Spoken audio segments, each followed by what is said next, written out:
Growing up, I wasn't one of those kids who had a lot of friends. I had kids I went fishing with or kids I played sports with, but we were never really good friends. It wasn't until I got to university that I developed a real solid friendship.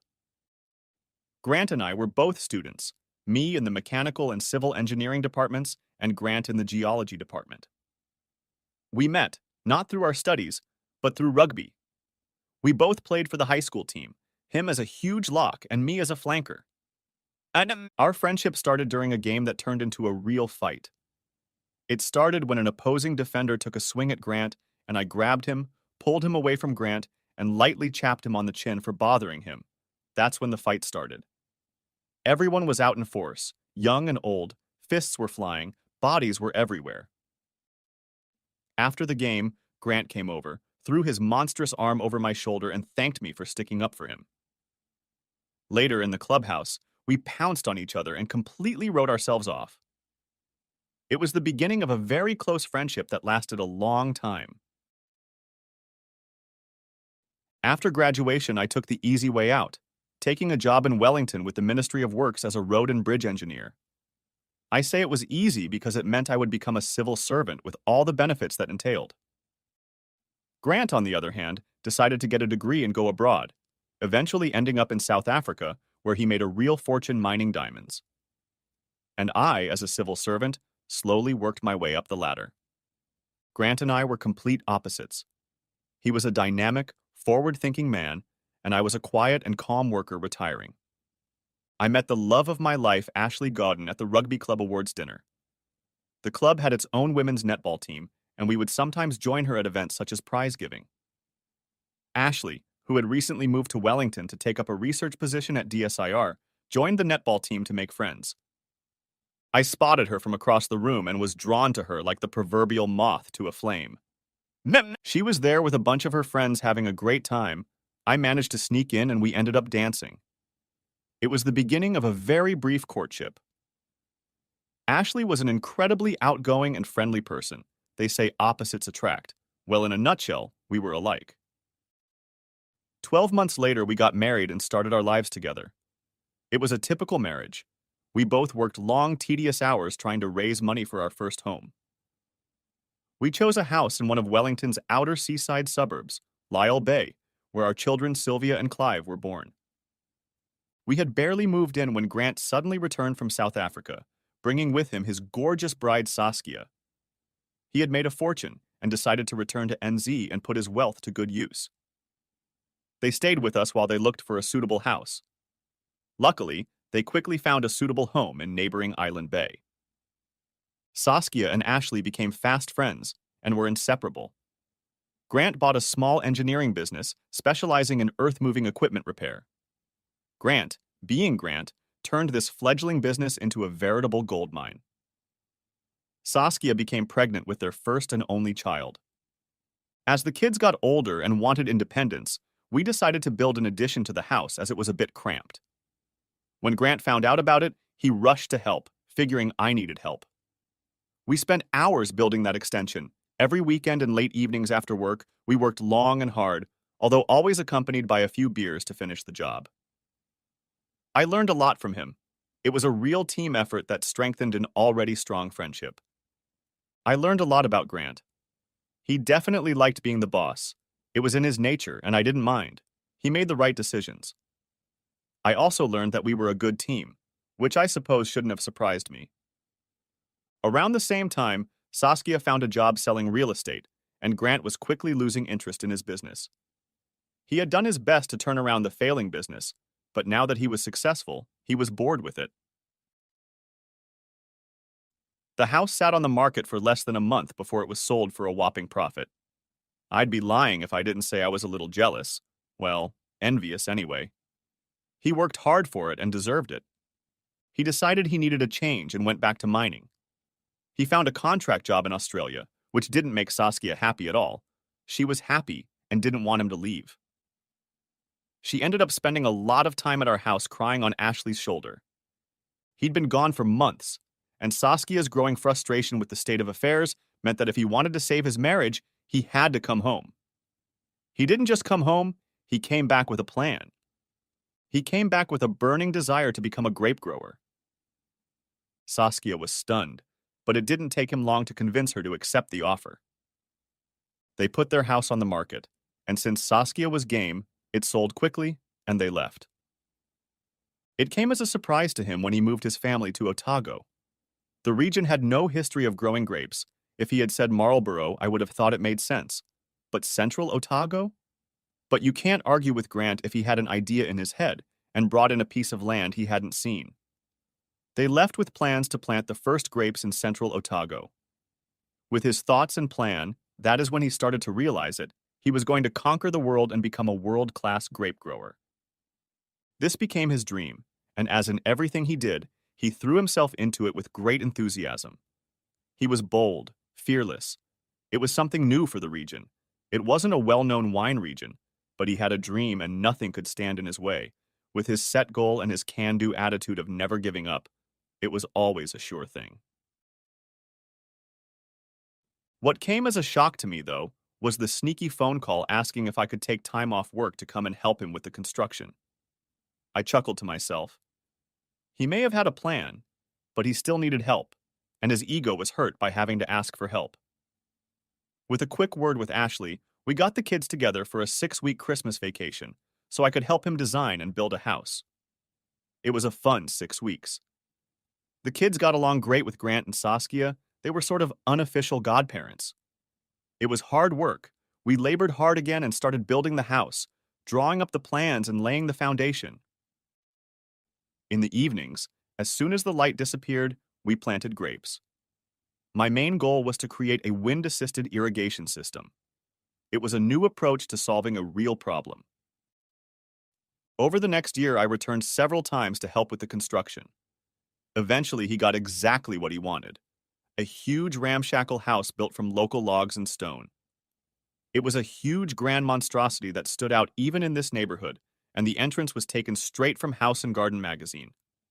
Big, powerful stone columns, monstrously huge doors opening into a wide foyer. You could easily make a Hollywood movie in here. His plan was not only to make the vineyard a success, he wanted it to be a home base where guests could come, taste the wine and stay in style, tour the vineyard, and see how the wine was made. We lost touch for a few years while he focused on building his business and becoming a world-class winemaker. We had kids to raise and Ashley went back to work.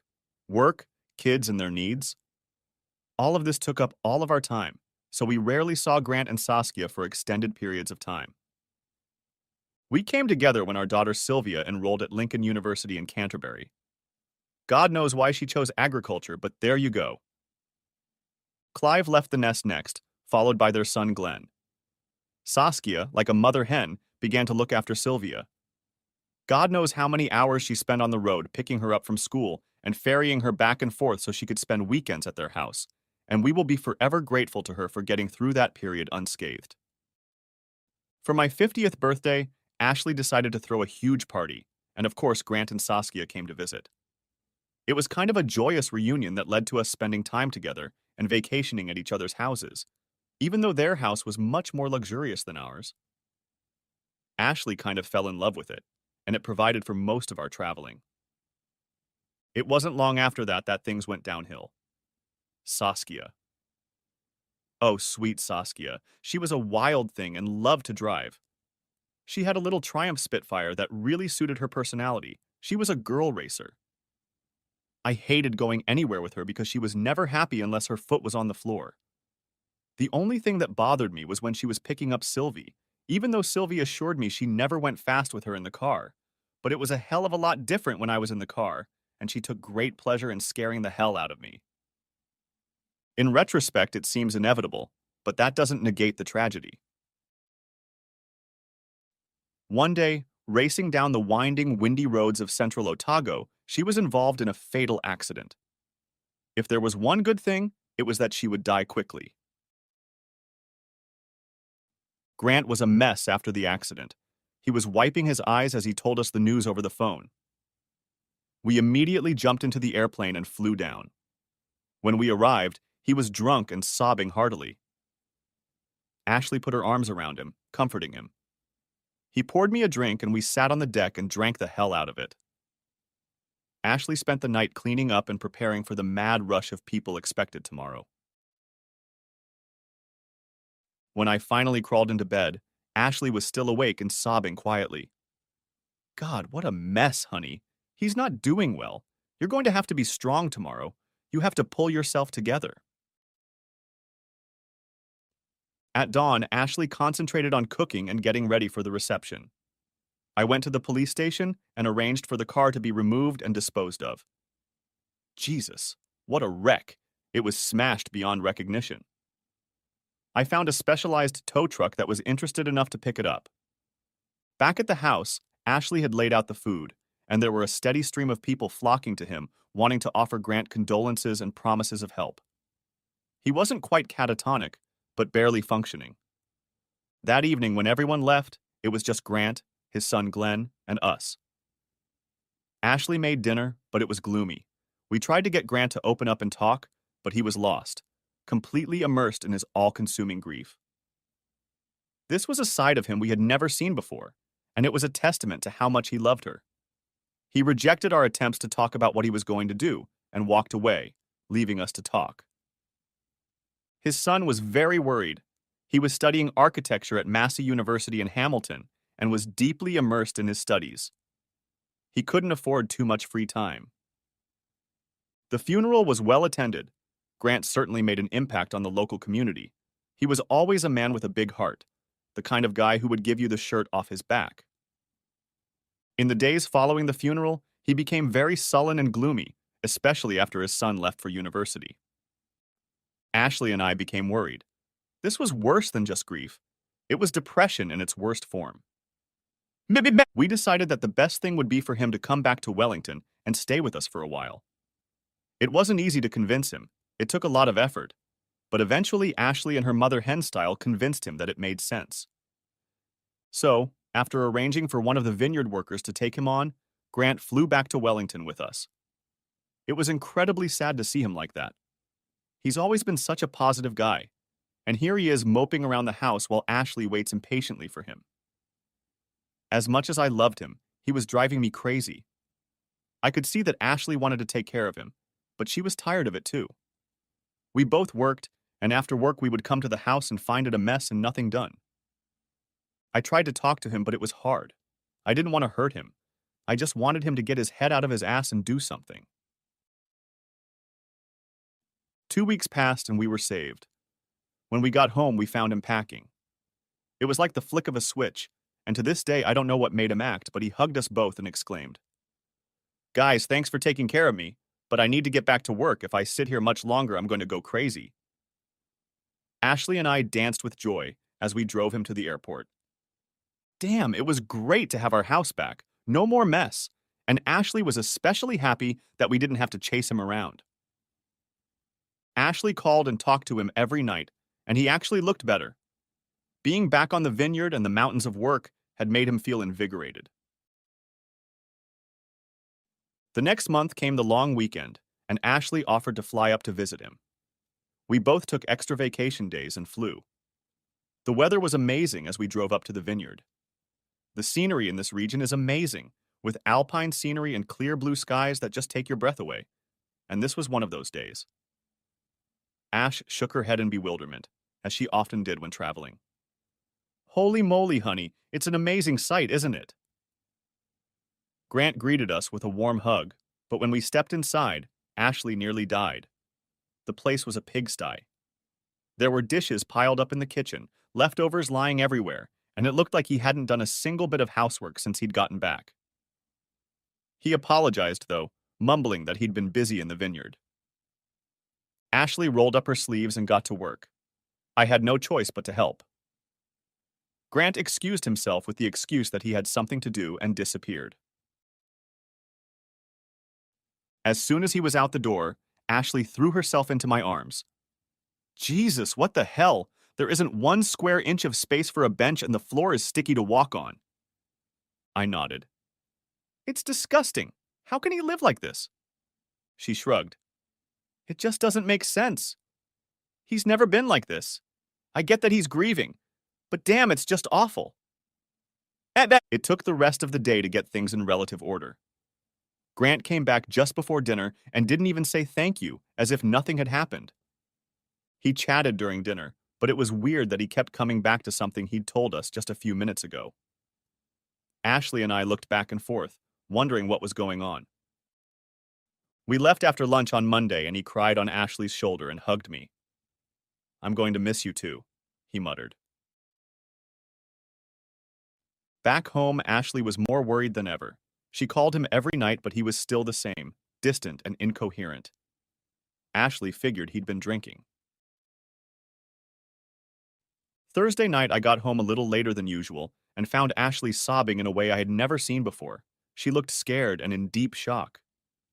"Honey, what's wrong?" I immediately thought of the kids. "Are they all right?" She looked at me with eyes full of tears. "It's Grant. He's been diagnosed with a brain tumor." She fell into deeper and deeper fits of despair. "He only has 6 months to live." I plopped down in the chair next to her, and she put her arms around me. "What are we going to do?" she asked. "Honey, there's nothing we can do. He can come back and live with us, and we'll try to look after him." She nodded, her tears flowing. "That's what I said. But you know what a stubborn bastard he can be. He refused. Maybe you can convince him." I called him later and offered to stay with us. "No, sorry, buddy, but that's not going to happen. I need to be here to finish the vineyard. There are important things I have to do." I tried to convince him otherwise, but he wasn't going to budge. We talked some more, but I didn't know what to say. God, what can you say to a man with a death sentence hanging over him? And eventually, I happily handed the phone over to Ashley. Dinner passed in silence. Neither Ashley nor I knew what to say. The next night when Ashley handed me the phone, I waved her off and she continued the conversation with an angry look. After hanging up, she muttered, "Damn it, why didn't you talk to him? He needs you more than ever." "Because I don't know what to say to him." "I think we need to go back downstairs and see if he's okay. We can't just ignore him in his time of need." I nodded. "Yeah, okay, but it's going to be hard work if it's like last time." We hugged each other, comforting each other. It was the strangest feeling. We'd been friends for so long. We had so much in common. But now I couldn't find the words to tell him. Forgiveness didn't fit. When we got to the Grants' house, it was just like last time. The lawns hadn't been mowed, the inside was a shithole, the pile of dirty dishes reached almost to the ceiling. Ashley cried, and when Grant showed up from the farm, everyone hugged. It was easier that way, at least. I shook the dust off the lawnmower and set about getting the lawns and grounds in order. Ashley was up to her elbows in dishwater, and Grant was wandering around looking like everything was fine. He didn't feel the least bit ashamed of the state of the house. That night at dinner, we tried unsuccessfully to persuade him to come home with us, but he would not, and no amount of coercion or argument could change his mind. The next day I went with Grant, and he showed me around the vineyard, noting all the improvements and changes. I was able to talk to his foreman, and it was clear that all the changes were due to him, and he was running the place, and Grant, despite his good intentions, was just getting in the way. The flight home passed in silence, save that Ashley declared, "Honey, he can't be left like that. He can't take care of himself. He could get hurt." "Well, he seems to be doing okay. Unless we can prove he's not in his right mind, there's nothing we can do." "But he's not in his right mind. Honey, he needs help." I didn't understand where this was going. "Honey, this is his life. We just need to be there for him when he needs us." "Bullshit! He needs us now!" she snapped angrily. "I don't understand you. He's your best friend, for goodness sake. He needs you, and we have to find a way to help." She leaned back in her chair and folded her arms across her chest like she did when she was angry. I knew from experience not to say anything. Tuesday night, I came home and found that Ashley had made a huge dinner, and we entertained that night. Wednesday night, it happened again. She was very loving. And it repeated for a few more days, but it was afterward when we hugged that I got a shock. "Rob, I want us to take time off work and go and live with Grant to help him because he's only got a few months left. I've spoken to my manager and they've agreed to give me 6 months off, but I don't have enough seniority, so I'll have to take 1 month of unpaid leave. Stunned and confused, he said, "What? Jesus, Ashley, is that what this was all about? You were just sucking up to me." She smirked slyly. "I shouldn't have done that. Rob is our best friend, and you've seen what he's like. He can't take care of himself, and he has no one to lean on, honey. It's the right thing to do. We have to help." She pressed herself tighter against me. "Come on, honey. You know it's the right thing to do. You have seniority leave, and we can do it. If they don't help, I'm sure he can afford a live-in caregiver. Let me make some inquiries. I'm sure we can work something out." Shaking her head, she kissed my shoulder. "Han, that wouldn't be right, would it? I don't want some stranger taking care of him, not when we could be doing it. What would Saskia say?" "No, Rob. It's our responsibility." "Ash, I can't. We've got too much to do at work. They want to promote me, and if I leave now, I'll be bypassed."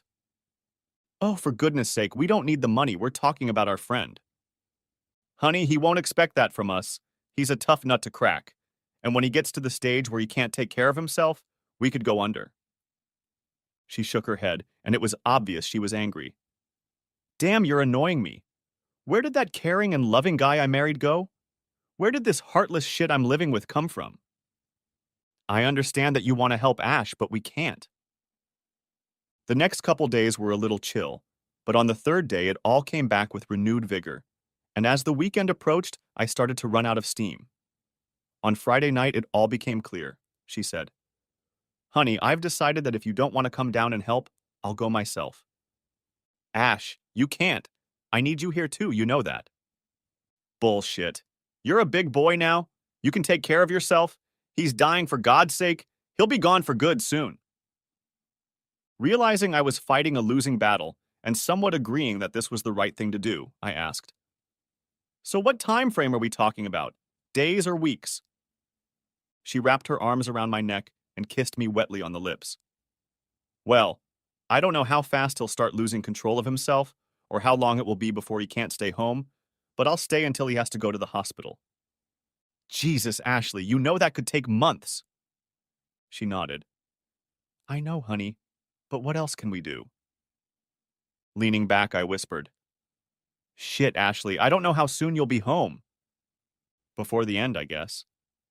"So you're not even coming home to visit me?"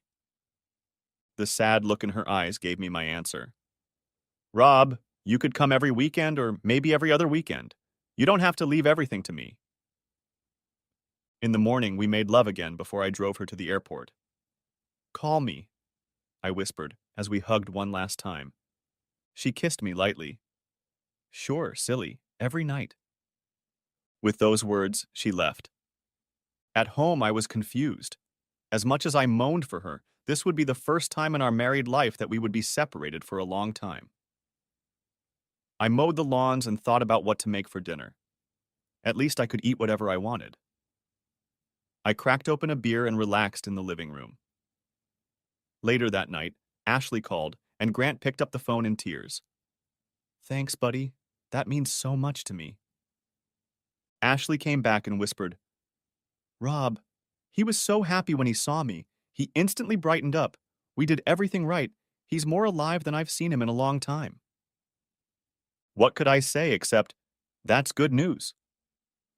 The first week the calls were regular, and she begged me to come down for the weekend, but because of work I couldn't do it. I had to work on Saturday. The next week she called every night, but no longer begging me to come and visit. The next week the calls became fewer. They seemed forced. It was like she was afraid to talk to me, and I got the feeling that things were not right. In the fourth week, I decided I had to find out what the hell was going on. I booked a plane ticket for the weekend but didn't say anything. I decided to surprise them. It was a pleasant day in central Otago when I drove to the Grant's house. My only hope was that his condition hadn't deteriorated too much, and that Ashley was okay. As I drove up to the house, I was struck by how well it looked. The gardens were tended, the lawns were mowed, everything looked tidy. Ashley was obviously very busy. I walked in, calling out loudly, Ashley, are you in here? I saw her come out of the kitchen looking completely stunned. Rob, what are you doing here?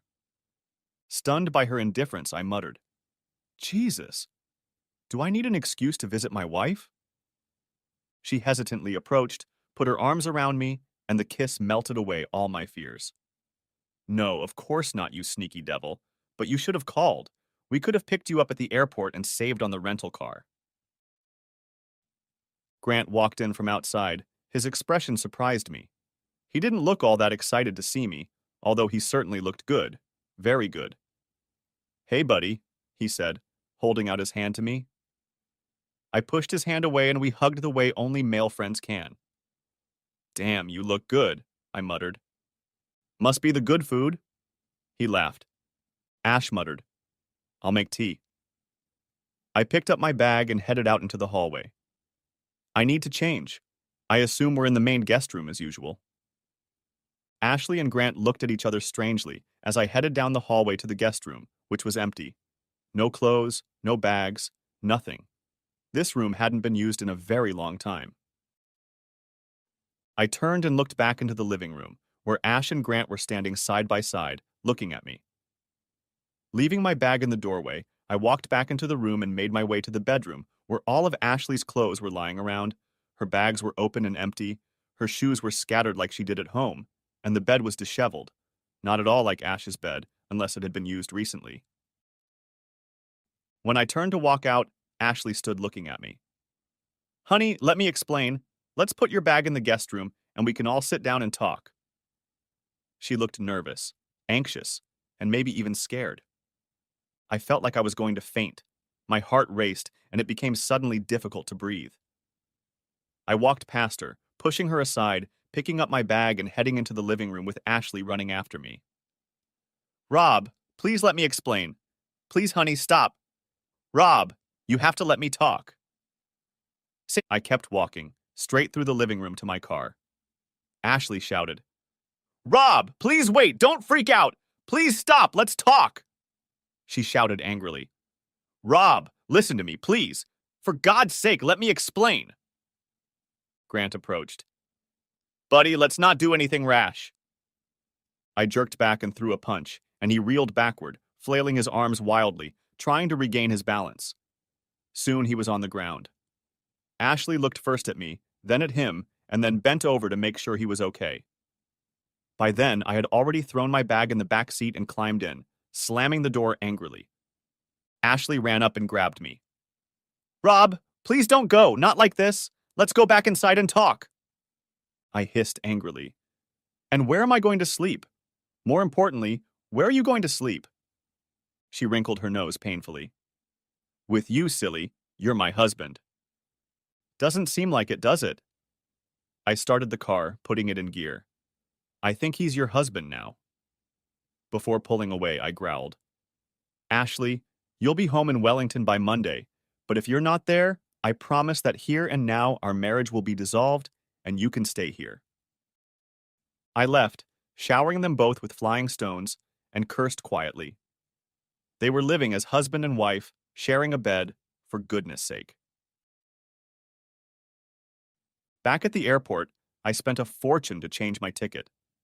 Back home, I realized the reality of the situation. My parting phrase was to offer to forgive her, but as I sat in the waiting room staring into the void, I wondered if she would forgive, could I? Sunday afternoon, I got a call. It was Ashley. Rob, can we take a break and talk? Please give me a chance. Let me explain what happened. Come on, explain to me. Tell me why you, my wife, are having fun with another man. Tell me why you live down there as husband and wife, and I live up here alone. Honey, it's not like that. I interrupted her before she could continue. So, you're not sleeping in the same bed? There was a pregnant pause. Yes, we share a bed, but it's not like you think. Do you have sex? Silence ensued. We listened to each other's breathing before she whispered hoarsely. Yes, but... I jumped up again. So it's exactly as I thought it would be. You're living together. Rob, let me explain. He was so lonely and so sad. You know how much he loved Saskia.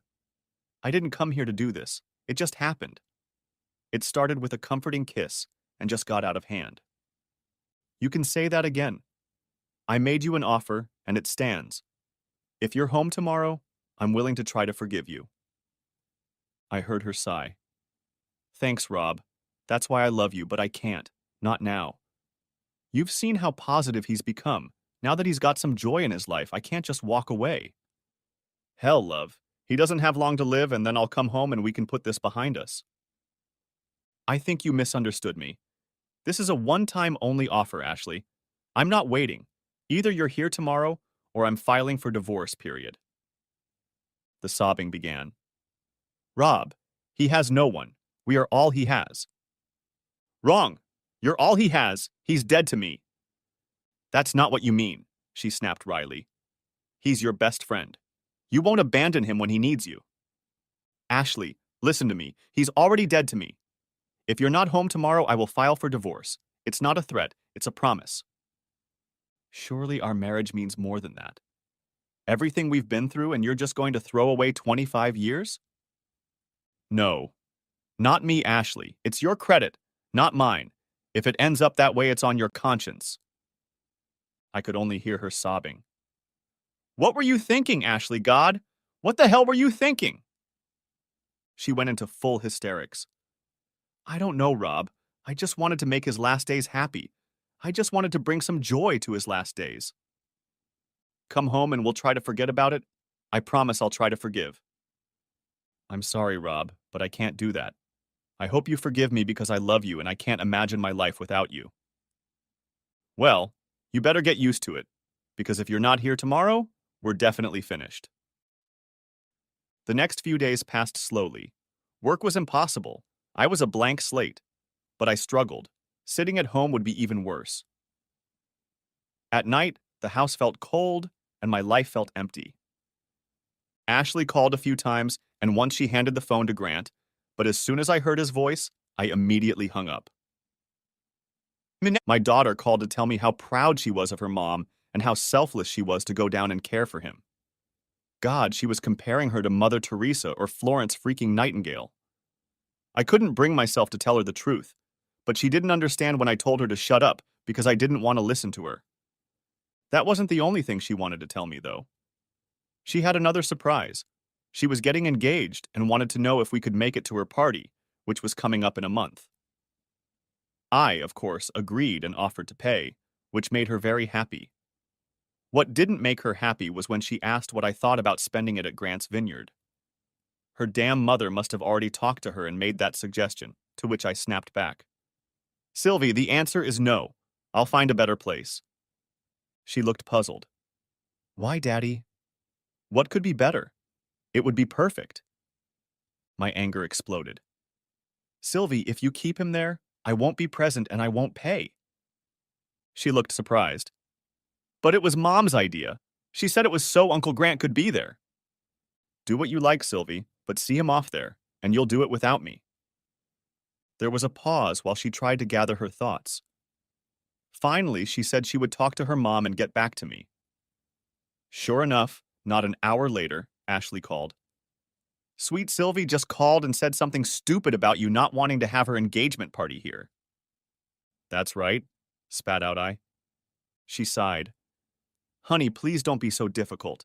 It makes sense to have her party here. Grant is increasingly ill and won't be able to come. Please, I'm begging you, don't make it any more complicated than it has to be. Damn it, Ashley, I stand by my opinion. If she decides to listen to you, I won't be there, and what's more, I won't be paying. Sweet Grant has already offered to pay as his gift. It won't cost a dime if we spend it here. I'm sorry, but if you want me to attend, then it won't be here, and he won't pay for my daughter's engagement party. Tell him to back off. Thankfully, after numerous phone calls, my daughter realized something was going on and reluctantly agreed to hold the party elsewhere. I managed to find a venue at Hamner Springs through an old rugby buddy. Sylvie was as excited as I was when I broke the news to her. It was going to be a bit expensive, but I didn't care.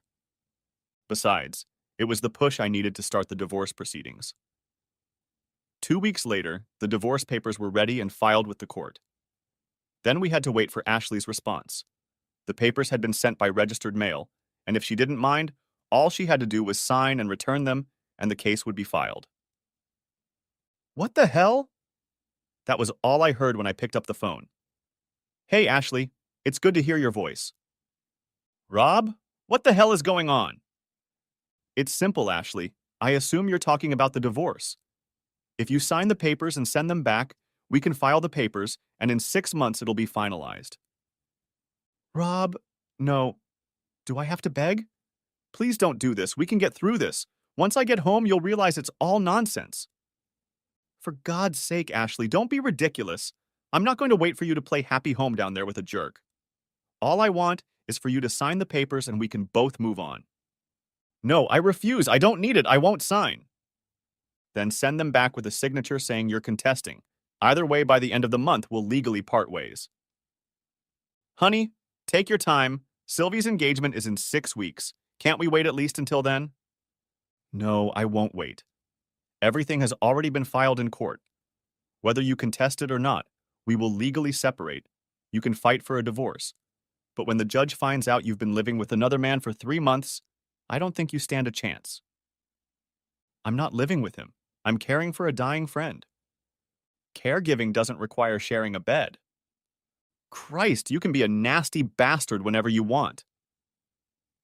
I spent most of my free time helping plan Sylvia's engagement party, and everything was going well until she sent me the guest list, and Grant's name wasn't on it. This caused another unpleasant phone call when I informed her that he wasn't welcome. She burst into tears when I laid out my rules to her. This sparked another nasty call between Ashley and me. She accused me of being malicious, reminding me that Grant was Sylvie's godfather and had a right to attend the party. That was the last straw for me, and I growled, "No, as long as he's entertaining you, he has no right." The engagement party was a great success for everyone except Ashley. She came, but alone. We sat at opposite ends of the table for most of the evening. When the party atmosphere got serious and the orchestra started playing, Sylvie nudged me. "Dad, I don't know what's going on between you and Mom, but tonight you have to put that aside. I'm begging you, don't ruin my holiday." I put my arms around her and kissed her. "It's okay, sweetie. I'll be on my best behavior." "Good. Then go and dance with your mom. She looks like she has the weight of the world on her. She says poor old Uncle Grant is very ill." With a nudge from her, I went, feeling that I was being watched by 1,000 eyes. I took her hand and led her out onto the dance floor. As we glided serenely across, she pressed herself against me. "Oh my God, Rob. It feels so good to be in your arms. Thank you for asking me to dance." "So, how are you doing?" I asked. "Fine, I guess, but Grant—" I interrupted her. "I don't want to hear about him. I don't even want to hear his name." She tensed up at hearing my angry reply, but as we swam on, she clung to me and we continued on our way in silence. After a few songs, she sighed. "Rob, I want to talk to you. We need to talk to diffuse the situation." "Not tonight. Sylvie's already been rude to me. But if you're still here tomorrow, maybe we can find a private place." She agreed. God, it felt so good to hold her in his arms. "Where are you staying tonight?" I glanced at her quickly. "I'm staying at the Royal in town." "I can come over and spend the night with you," she whispered, sinking her teeth into my ear. "No thanks, Ashley. I don't sleep with other men's wives." "Rob, please don't start an argument. Wouldn't it be nice to spend the night together? I love you and want you." "What's the matter? Is Grant too sick to pick him up now?" She pushed me away. "You nasty bastard. I just wanted to spend time with you. But if you must know, Grant only has a few weeks left. Or tell me where he's going to be buried so I can come and piss on his grave." The cold, angry look she bestowed on me then could have frozen the flames of hell. As promised, we met at the pub the next day. When she walked in, I was already waiting for her with a glass of wine. I didn't get up when she approached the table. "What do you want to talk to Ashley about?" "Like I said last night, Grant will be leaving in a week or two, and I wanted to ask you to go visit him. He wants to talk to you." "Yes, and what bedroom will I be in?" "Rob, please come. It's very important. You're his best friend." No, Ashley, he gave up that right the night he got into your bed. He's not my friend anymore, and I'm not going out with him. You can tell him for me that I hope for his painful death, slow and agonizing, to make up for my pain over the last 6 months. She frowned, and a mask appeared on her face. Please, Rob, give him a chance. He needs to talk to you. I don't want to hear anything from him. Look, let's get on with the important stuff. I want to put the house on the market. We'll both need somewhere to live. Honey, that's part of what Grant wants to talk to you about. Please come and spend a few days at the vineyard and hear what he has to say. All I need is your consent to sell. If you think you can buy my share, then we can negotiate. But if you can't find the money, then we will have to sell. I've got an agent in, and he's ready to put it up for sale. Rob, we don't have to do this. At least give me a chance to make things right. Give me a chance to change your mind. We can't do that if we live apart. I'm sorry, Ashley, but I gave you a chance and you turned your back on it. You know I couldn't leave him like that, honey. He was smiling, enjoying his last days, and he's going to die soon. Just give us a chance. See if I can change your mind, or if you realize you can't forgive me, we can at least say we tried. But it seems you just gave up on me. Gritting my teeth, I muttered, Should I sell the house or do you want it? In desperation, she slammed her hands on the table, drawing stunned looks from across the room. Sell the damn thing. If you're willing to give it up just like that, then sell it. I nodded. Okay, I'll tell the agents we're going ahead and mail you the paperwork. As the tears began to drip, she wheezed. Do you still love me? Our marriage was so perfect, and I never doubted your love. Even during all of this, I always thought you still loved me. I love you, and I probably always will. But you chose to give that love to another man. I'm sorry, Ashley, but it's your fault. Why don't we try to fight for our marriage? If you really love me like you say you do, why don't we try? Her hand clenched tighter around mine. Please, Rob, think about the kids. What will they say? What will we even tell them? I don't know about you, but I'll tell them the truth.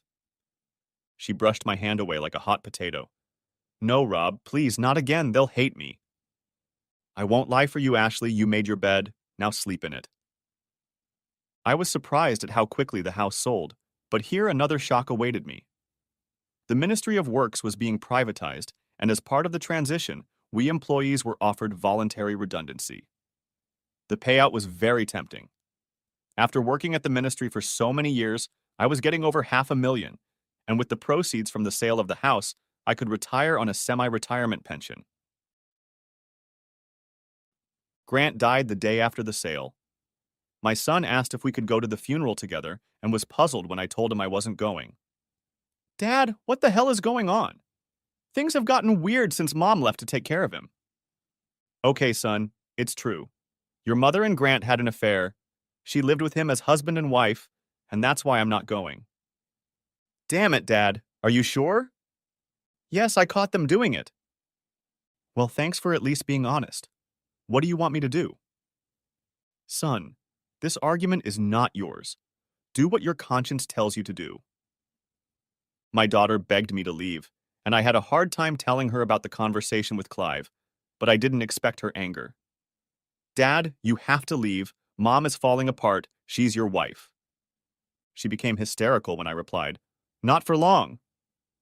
Ashley called with pleading and tears. Rob, you cruel, heartless bastard. Why did you tell the kids? Because they don't want to make it my fault. They were mad at me for not going to the funeral, and I explained why. Bloody hell. Now they hate me, Sylvie yelled at me. Clive called me some really hurtful names. I'm sorry, Ash, but you made your own bed and now lie in it. She sobbed softly. At least come to the funeral, please. You have to come. I can't go through this without you. My reply was short. Hard. Clive surprised me by not going either, and apparently he was having a shouting match with both his mother and sister. After selling the house, I had nowhere to live and started looking for a new house, but I needed a small seaside house on the Kapiti coast. While Ashley was at Grant's funeral, I signed the papers. I moved in the following week. Since it was a vacation home, and the fact that it was being sold for cash and was vacant, it meant I could move right in. I was asked to attend the reading of the will by a lawyer in town, but declined. But he said, Mr. Thomas, it is in your best interest to attend the reading. You have been bequeathed quite a large sum of money. I laughed out loud. I don't need his money. I'm not his pimp.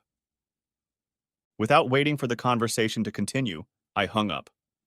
But thinking about it made me want to hurt him, and the only thing that came to my mind was to donate the money to the church. Grant was a strict atheist, and I knew he wouldn't like that.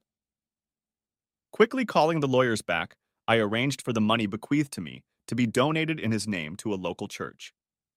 The lawyer didn't care, but I knew someone who would agree. It wasn't long before Ashley called, angry and sputtering. Why, Rob? You know how he is about religion? He'd be pissed as hell if he found out why you just didn't return the money. We could have used it on the vineyard, or Glenn could have used it. Tough shit, I muttered and slammed the phone down.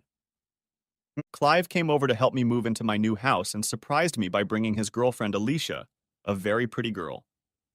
We had a great weekend swimming and grilling kebabs. I was impressed with his choice of girlfriend. Unlike some of the bimbos he hung out with, she was very nice. She had brains, and we got along like a house on fire. There are two paths you can take in a situation like this: wallow in pity and become embittered and twisted, or go on with your life.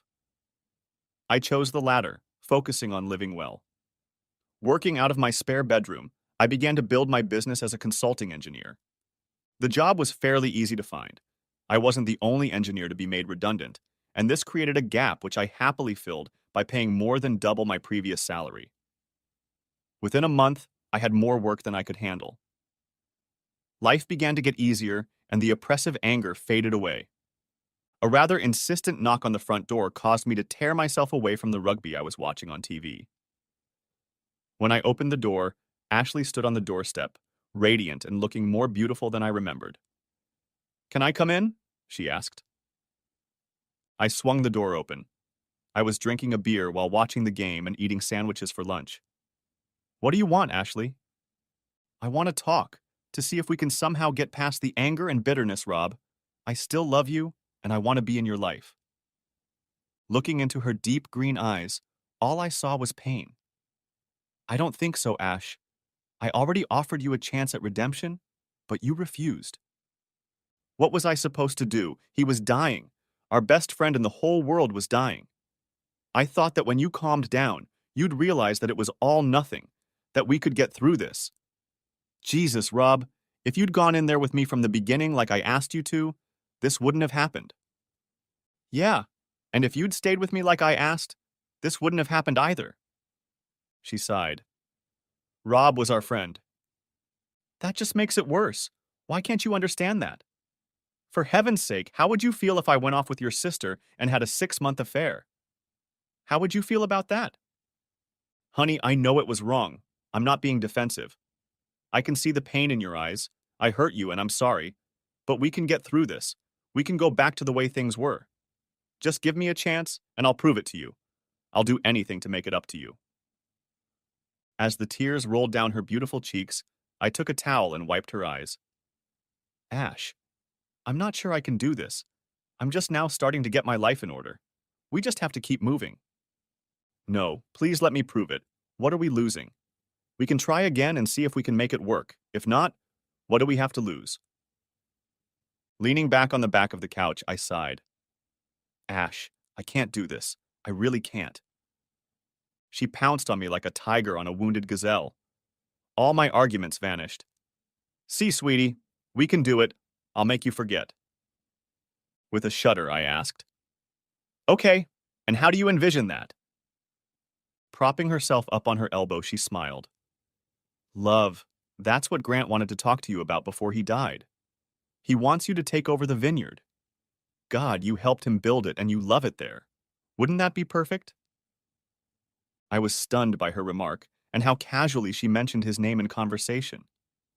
No, actually it would be far from perfect. Grant is dead and buried, and I like that. I told you I'd never set foot in this place again, and damn it, I meant it. To be honest, this is going to be our life.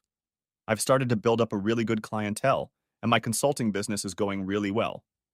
I'm willing to give it a try, but I'm not promising anything. She rolled over onto her back and stared up at the ceiling. Love, it was his dying wish for you to take over. It was supposed to be his gift to us. To hell with him and the ground he's buried in. The answer is no. I don't want his money or his house. I heard her wheeze, trying to hold back tears. You wouldn't even think about it, would you? No way, Ash. If you're serious about giving it a try, then I'm willing to give it a try. But here it would be a fresh start, a new home, new friends, and a new job. Morning came all too quickly. I savored her hot body pressed against me. When I opened my eyes, Ash was already awake, though she was just lying there staring at the ceiling. I looked up at her and asked, "So, what are we doing?" She nodded slowly. "Rob, I want this more than anything. I want us to be husband and wife again, and if that means living here, then that's what we're going to do." We sealed it with a kiss. I pulled the blankets off me. "Okay, let's go for a walk on the beach." It was a beautiful, bright, sunny morning, and we walked as one along the beach while the waves gently serenaded us. The weekend flew by like a blink of an eye. Ash flew back to Otago to pick up her things, and I went back to work. She returned on Wednesday with far less luggage than I expected. We started living. It wasn't easy, intense, and we lived on the edge, both of us choosing our words carefully. Ash, though living with me, was still immersed in the work of running the vineyard. Glenn wanted nothing to do with it. He was glad when his father left half of the vineyard to Ashley. It meant he could continue his education, leaving it in her hands. It sounds simple, but it pissed me off. I was tired of listening to her on the phone managing different aspects of the case. I could see that she was still entrenched, and it didn't take her long to start her soft sells. The opportunity to get me back there was presented to her by Sylvie, whose wedding was coming up, and Ashley was determined to spend it in the vineyard, and that was the cause of our first argument. When she brought it up, I flinched and quickly whispered, "No way, Ash, that's not going to happen." "Darling, don't rush into a decision. It would save us a fortune. We all love this place, especially Sylvie. She adores it." "She doesn't know. She hasn't been there for years, and it won't be the same without Saskia." "Rob, she used to come and live with Grant and me before he died. She adored him. They were close, and she loves the vineyard." "What?" roared I. "She stayed with you there? With Grant?" She nodded slowly, unable to bear my gaze. "So where did you sleep while she was there?" She reached out and grabbed my hand. "Han, she already knows I slept with Grant." I brushed her hand away. "God, could you possibly humiliate me anymore? For Christ's sake, Ash, with our daughter under the same roof." "Shit." "Rob, she already knew. There was no point in lying." "So all that bullshit when I told her. She already knew?" "Honey, she was just upset. She didn't want us to break up." "But she was happy to see her mom having fun with another guy, damn it. I'll tell you this. That damn wedding isn't going to be there, and I don't care how much you scream and yell, it's not going to happen." "Rob, you're overreacting. Grant is dead, and the place belongs to us. Well, us and Glenn. It's free. It's going to be fantastic." "Not bloody likely. I've already told you I'll never set foot in this place. I'm going to start looking for another place." "You'll break her heart if you do that." "Yeah, so be it. I don't care." "Think carefully, Rob. You could lose your daughter forever. Is it worth it?" "Very simply, the answer is yes. You can't change my mind." That put her on the offensive. As Sylvie tried to get me to change my mind with tears and guilt, Ash tried with entertainment. When that didn't work, she sided with Sylvie and went on the offensive, but I stood my ground and slowly, but surely Sylvie saw the arguments on my side. I think Clive might have pushed her too. No. We ended up having our wedding in Marlborough, and it was amazing. Even Ashley couldn't find a downside. She tried to pay for some of the expenses out of the money left over from Grant, but I angrily refused, and to her credit, Ash didn't push for it. After the wedding, everything went back to normal, only I had more work than ever. Ashley fussed, thinking I would come around to her way of thinking and move in with her, But with my business growing every day and the amount of work I was racking up, she saw her dream fade away. Eventually, she realized that it just wasn't going to happen. We tried, really tried, but our hearts were never in it. We both felt that even with the love we shared, it wouldn't work out. She wanted to live on the vineyard, and as far as I was concerned, that wasn't happening. One day I came home from work late at night and found her packing. When I interrupted her, she whispered, "I'm sorry, Rob, but this isn't working out, is it?" I shrugged. "No, I guess not." She flew off the next day, and I'd like to say I missed her, but I was actually pleased that the tension was gone. I could breathe and not worry about saying the wrong thing. I put her out of my mind, she called occasionally, but mostly she was gone. I focused on the house. I added another floor with a huge deck to maximize the ocean view. I took on an assistant in the office, a single mom from the next street over, and she had a 14-year-old son. Her husband had left her 6 years ago, and she had struggled to make her way in the world. She was a godsend in the office. Although I didn't need her full-time, I could see that she needed the money, so I made her a full-time assistant so she could have an income. Her son Alex spent some time at home when Roisin stayed late at work, and we developed a relationship. He wasn't dumb, but he was having trouble in school, so when I saw him doing his homework, I started helping him, tutoring him. Roisin offered to work overtime for free in exchange for tutoring, but I was just happy to help. Roisin was a very attractive woman, 15 years younger than I was, so I didn't see any chance of romance, thinking she'd never be interested in an old fart like me, especially since I'd become a bit of a workaholic. But I was wrong, and one night when she was working late and I was helping Alec with math, I asked if they wanted to stay for dinner. That dinner turned into a regular thing. Everyone took turns cooking. It wasn't an explosion, it was a gradual movement.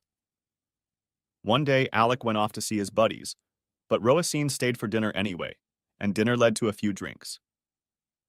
We sat together on a chaise lounge watching the ocean, and then moved on to something more. Roisin and I became couples. Clive, my son, was the first to meet her when he and Alicia, his girlfriend, came to visit for the Queen's birthday weekend. They didn't just come to visit, they came to announce their engagement. It was a fun weekend. The weather was great. Clive and Alicia got along great with Roisin, and they loved the house. The renovations won them over. As we were having a barbecue dinner, Alicia asked, "Is it okay if we have our wedding here?" I laughed. "Okay. That would be perfect." She hugged me.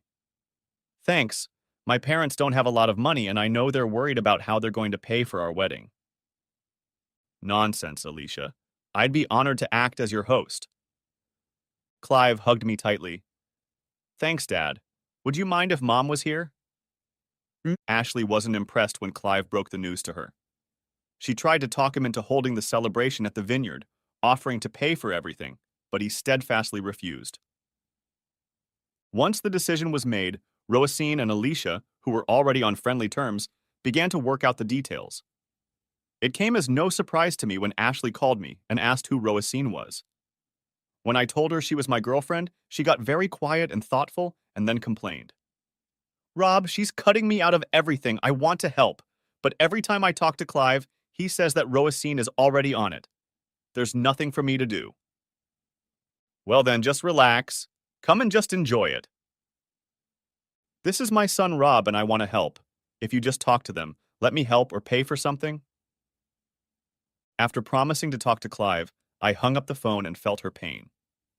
The relationship between Clive and Ashley was strained to the breaking point, and I felt sorry for her. When I spoke to him, he promised to find something. Roisin was the hardest to deal with. She ruthlessly threw herself into the case and was a little taken aback when I asked her to include Ashley.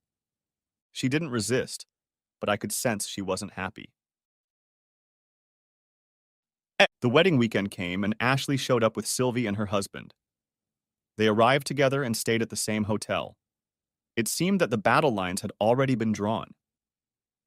Roisin, for her part, had spent hours getting ready for their arrival, and I must say, looked very nice. When I introduced them, things were very tense and the claws were out. It was obvious that they were not going to be friends, let alone get along together. Sylvie, of course, was on her mother's side.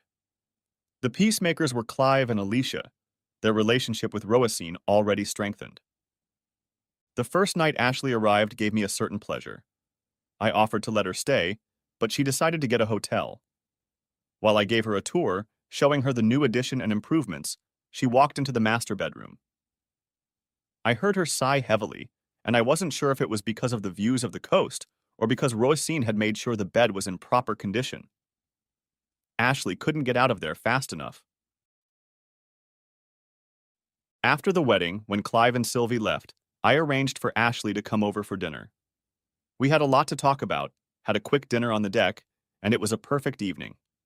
The sun was setting over the horizon, there was no wind, just a gorgeous purple evening. After we ate, she gave me a cold look. "I think that's final. You're not coming to the vineyard, are you?" I laughed. "No, Ash, I never intended to. I'm sorry about the way things turned out." She nodded. "Not as sorry as I am." "Rob, I can't apologize for what happened.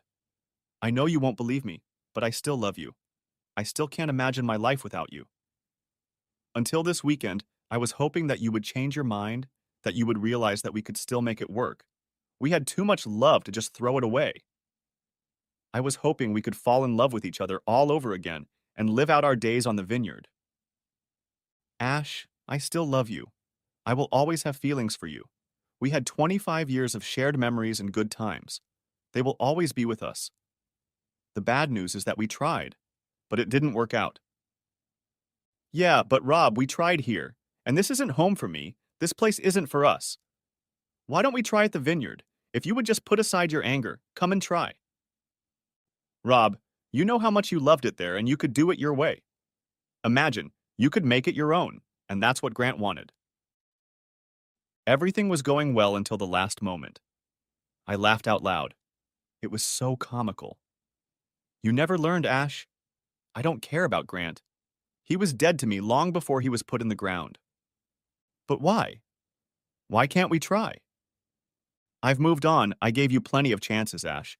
I begged you to come home, but you chose him over me. I have a girlfriend now, and she means a lot to me. That weekend I went there. If you had come home, then we could have gotten over it. But not now." "Rob, it was just sex. Just 6 months out of our lives. And we could have been together for the rest of our lives. We could have grown old together." "It wasn't just, Ashley. It was a lie. If I hadn't gone there that weekend, I never would have known. You would have kept me in the dark." "I didn't mean to hurt you, God. I thought about how to tell you. Grant begged me to come clean, but I didn't want to hurt you." "Well, you went down the wrong path. I'm sorry, Ashley, but it's over. I have a letter here from Grant. Can I give it to you? He wanted you to read it." "Tear it up, Ashley." "I'll keep it, and hope that one day you can forgive us. When you're ready, I'll bring it to you." "Keep it. I don't need it." "I'm sorry for everything, Rob. I love you." "It's too late, Ash. Have a happy life." Thanks for watching. I hope you enjoyed it. So subscribe to my channel and watch the next video.